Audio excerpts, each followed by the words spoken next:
Welcome back to Build Your Legacy Insurance Edition podcast. What's going on, Travis? Oh, nothing much, Bill. How are you, man? I'm good. Hey, today I thought we would talk about trends. Okay. So we've already done an episode with 6, 7. Yeah. I was to say you got a new one for me today. I'm just you got kids like I've got kids. We're surrounded by it. We're living it. Man, what's their trends are different. Man, it's the iPhones or iPads. What are they doing on these things? Roblox? Yeah, Roblox is the big one for mine right now. Right? You know, we're constantly getting asked for Robux. Oh, you know, why not? You know, but which I don't really know what that is. So or there's Fortnite money too. I don't even know what that's called anymore, but that's the thing. We haven't got into the Fortnite money right now. It's Robux all the time. That's what they want. I think that we're getting to that holiday season, right? And I think that's on the list for one of mine. Is they want Santa Claus to bring Robux. So, and I think we probably should just take money and throw it out the window as we're driving. That would probably light it on fire be better. In the front yard. Do something, right? But hey, whatever makes them happy. Yeah. So the trends with kids, we'll kick it over. Let's talk about trends with the insurance business now. I think we understand those a little bit better, right? Yeah, hopefully. Might maybe have a little bit of a grasp, but it's interesting, right? You talk about, digital stuff with our kids, and I would say that's got to be at the top of the list in the insurance world. Even for us old people compared to them. Yes. And I mean, on a previous episode, we talked about SIAA and the next aspect of things, right? That's a big piece. Carriers are constantly evolving and investing in that arena as well. I think that's the biggest trend that's happening today. Yes. And, I said it before, insure tech was a thing. Yeah, kind of fizzled to me. It didn't feel right. It was kind of a weird area. Now it's a huge trend. There's a ton of things available. The management systems that all of us use are starting to allow these tech vendors to poke in a little bit more. Plug in. Whereas they didn't before with the API and things of that nature. So yes, biggest trend right now, in my opinion, is AI and technology. Yes, AI and technology. And like we've said in multiple episodes, if you're not investing in it, if you're not learning about it, if you're not adapting it into your agency, you're going to get left behind. So that is clearly trend one and is going to be for the foreseeable future. Yeah, I don't see it stopping. I mean, it's here. Yeah, it's here. It's making our lives easier. If you are using some of these programs, it's work smarter, not harder. And I think everybody's looking for that because it increases productivity. Yeah, it does. Right. And that's whether it's you're using it, for some marketing style pieces, or if it's a carrier that's going, hey, how do we get submissions into our system faster and more efficient to where we're moving to the top of the list for those people sitting at the desk. That's what they want to do. Yeah, absolutely. I'd say from there, M&A and perpetuation. Those continue to be trends we're seeing in the marketplace. I do believe the M&A activity is still out there, yes, pretty massively. There's some reports saying it's slowed down compared to some years or maybe even 2024, but some of the deals are still massive. Yeah. I mean, these deals are big. They might not be as many, but they're larger. And they are happening. Yes. There's phone calls all the time.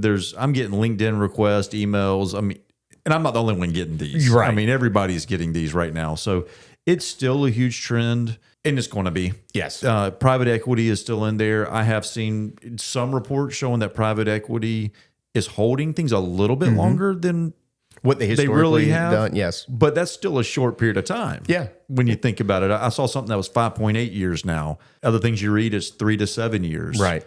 So there's still, if somebody's is owned by a private equity company at the 5-year mark, the likelihood is they're going to sell in 2026. Well, and that kind of ties into the what we're seeing in the softening market. Is part of the reason things are being held a little longer because of where the market's been, and maybe the growth engines haven't been what they were previously.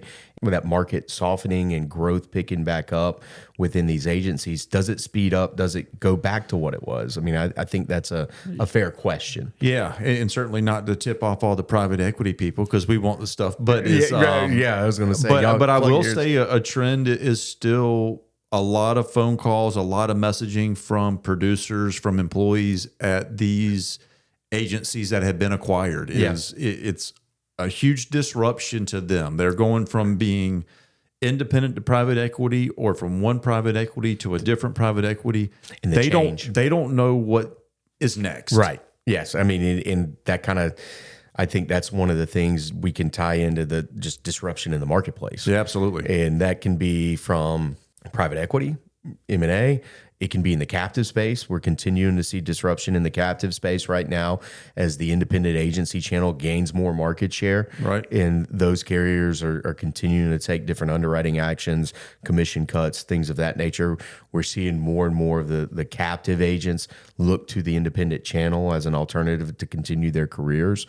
Right. So I would say, just general disruption. The independent carriers have done a phenomenal job of trying to creep into the personal lines world. Yes.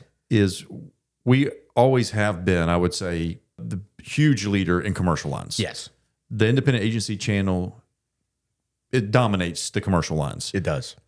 Personal lines was different. It was broken up, and we were probably the smallest of independent, direct to consumer, or the Captive. or the captive mentality. So the independent agents, we're creeping in that personal lines. It's not huge chunks we're chipping away at, but we continue to chip away. It's a steady sort of creep. It is, as you described.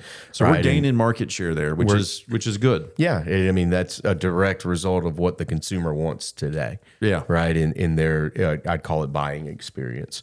The independent channel is positioned to be able to offer the preferred buying experience in the market, whether it's options, pricing, whatever it might be. Yeah. The independent channel's there to get creative and help you sort of secure the risk. Yeah, absolutely. And we're seeing that market aspect grow for sure. The other side, we kind of touched on it, but we really didn't dive into it. I'd say perpetuation's one that we're seeing. I mean, aging workforce. I mean, let's be honest. You and I, when we go to certain insurance functions, we're not spring chickens anymore, but we're spring chickens in comparison to some of the people we're in the room with. And we're going to continue to see those that aren't M&A targets of private equity look to perpetuate the business. And that could be either to a trusted employee, a family member, continuing on that legacy of that agency. Yeah. But the other side is hey, traditional M&A from agency to agency, or agent buying an agency, those types of things. Yeah, I don't think we've completely flipped the owner age completely. I think it's starting to. And again, I would agree with you. It is a trend that's happening now is as the baby boomers are starting to exit the workforce, the younger generation is taking over. That's a big deal. Yeah, it's a huge deal. Those are probably the top ones we're seeing. I mean, I'm sure there's others out there, but those are really the ones that when talking to agencies on a daily basis and talking to, those within the industry that are top of mind today. I think there's some good key takeaways for the trends that are happening as we sit in this office right this second. Yeah, for sure. For sure. Anything you'd like to add or?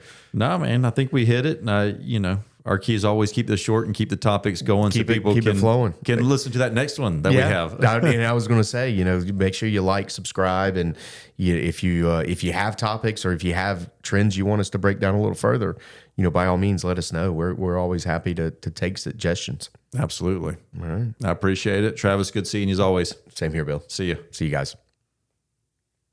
Thanks for tuning in. You can catch our Build Your Legacy Insurance Edition podcast on YouTube, Apple Podcasts, Amazon Music, Spotify, or wherever you get your podcast. Be sure to subscribe, leave us a review, or send us over a topic recommendation at podcast@siaofnc.com. If you're interested in learning more about what we do, visit us online at www.siaofnc.com. We hope you enjoyed our newest episode. See you next week.